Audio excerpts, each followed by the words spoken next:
Boa tarde, estou de volta para vos falar sobre os arcanos que saíram na tiragem de tarot e queria vos dizer que vou apenas falar de 4, quando muito 5 arcanos, para não se tornar demasiado exaustivo, porque uma leitura aprofundada tem realmente demasiada informação e não queria estar a falar sobre todos os arcanos que saíram numa primeira demonstração. Então vou começar por vos mostrar a mesa e para isso vou mexer na câmara.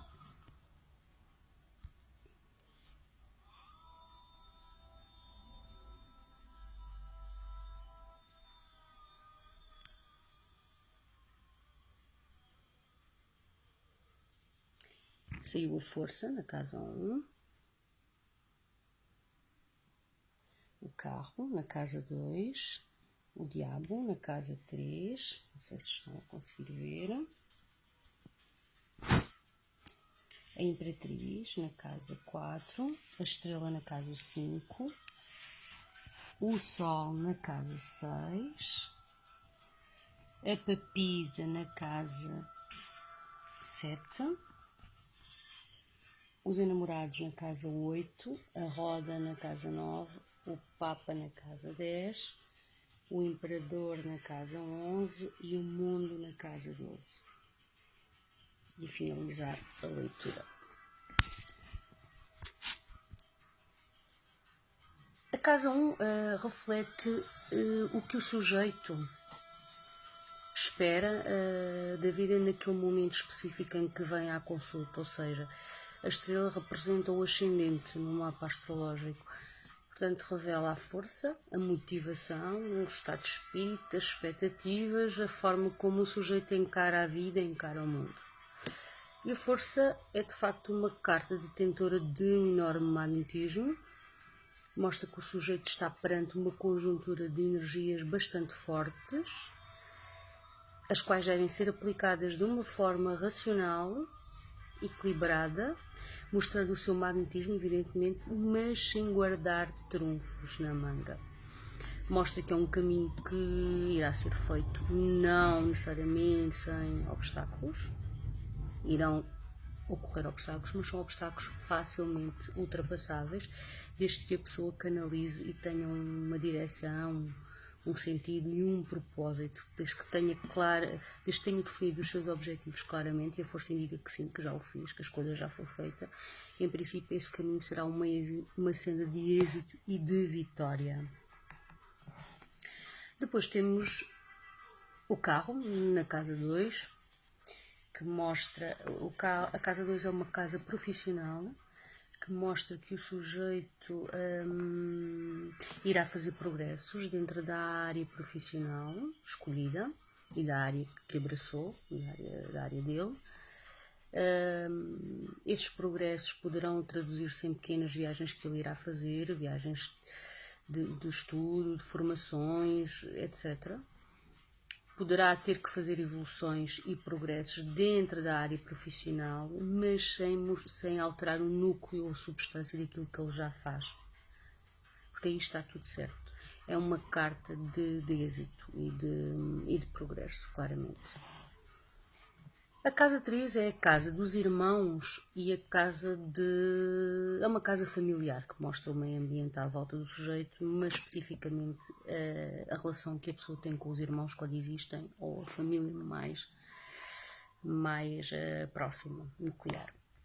E o diabo não é uma carta propriamente favorável, também não é inteiramente desfavorável, depende do contexto em que ela sai, mas aqui na casa 3 indica claramente que a pessoa poderá haver alguns conflitos de ordem familiar, conflitos que se traduzem em pequenos equívocos que possam haver dentro do seu familiar, ou seja, poderão ser tecidos comentários menos favoráveis acerca do sujeito, ou seja, avaliações erradas acerca da sua conduta, pode haver apreciações depreciativas sobre si e inclusivamente pode haver também conflitos de ordem geracional com um filho ou problemas de saúde também com um filho.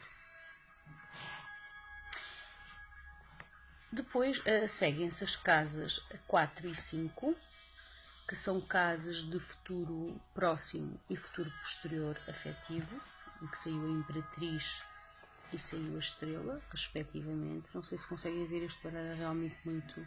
já está muito velhinho mesmo, está muito gasto. E depois temos o Sol na casa 6.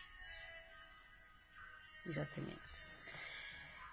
Estas, tanto a casa 4 como a casa 5 estão no fundo do céu. O fundo do céu é exatamente o hemisfério inferior do mapa astrológico, e eu costumo também falar em fundo do céu quando estou a fazer a leitura, porque esta leitura reporta-me sempre para o que é um mapa astrológico com as 12 casas. E a Imperatriz na casa 4 e a Estrela na casa 5, que são casas afetivas de futuro posterior, futuro próximo e futuro posterior afetivo. E eu só irei falar delas depois de falar desta casa 8, que tem a carta dos amantes. Isto porquê? Porque a ordem cronológica que a leitura afetiva segue não é a ordem disposta das cartas, ou seja, o estado atual do sujeito, aquilo que ele conta neste momento em termos afetivos, é a casa 8. Eu vejo o desenvolvimento na casa 10, que é o Papa, e depois é que venho para baixo, para a parte de baixo da leitura, e aí sim está o futuro próximo e o futuro posterior. E então eu vou começar por falar da casa 8, que mostra o que a pessoa está a viver neste momento em termos afetivos, e a carta dos enamorados na casa 8 mostra que o sujeito neste momento está perante uma fase em que a vida sentimental está em grande destaque. Ele está contagiado por uma paixão, está a viver uma paixão de uma forma muito intensa,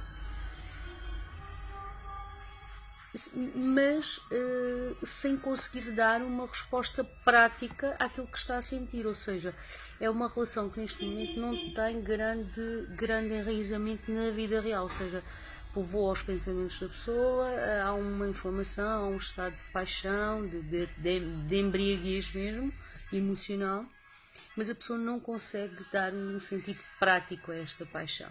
De qualquer das formas, a vida emocional ocupa um lugar de grande destaque na vida do sujeito neste momento. Na casa 10 temos o Papa, e o Papa na casa 10 diz que é o desenvolvimento, a casa 10 é o primeiro desenvolvimento da casa 8, da primeira casa afetiva, e o Papa na casa 10 diz que a pessoa deve